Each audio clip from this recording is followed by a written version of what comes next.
Even when we were told back in spring to shelter at home, COVID-19 didn't stop everything from happening.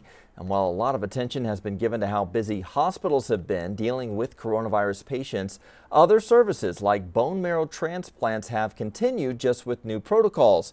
Denver 7's Eric Lufer shows us what one patient had to go through. You know, it's just another journey in life.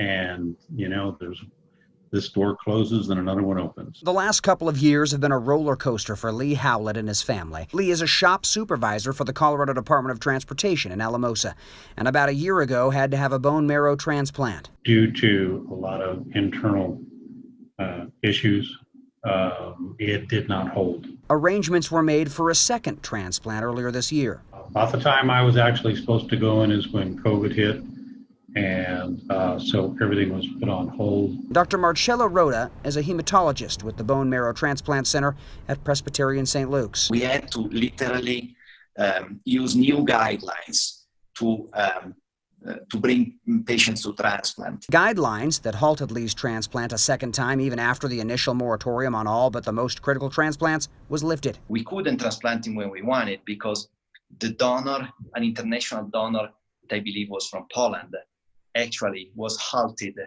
while he was almost going to donation because of COVID-related issues. When Lee finally did receive his transplant, COVID-19 restrictions meant even mask-wearing family members couldn't visit him for weeks. Only people in the building could see him in his Tommy Bahama clothes he loves so much. It's made to cheer not only the nurses up that work in this kind of a situation, but also the patients. Back home in Alamosa now, Lee still wears those clothes during follow-up visits. He wants everyone to know he's doing well. I'm getting things done. I'm getting my strength back. I'm Eric Lufer, Denver 7. Dr. Rhoda, by the way, tells us telemedicine is playing a bigger role in situations like Lee's, not just because he can video conference with Lee in Alamosa from his office here in Denver, but because he was able to do the same using that technology to talk to Lee's family before and after the transplant to let them know how Lee was progressing.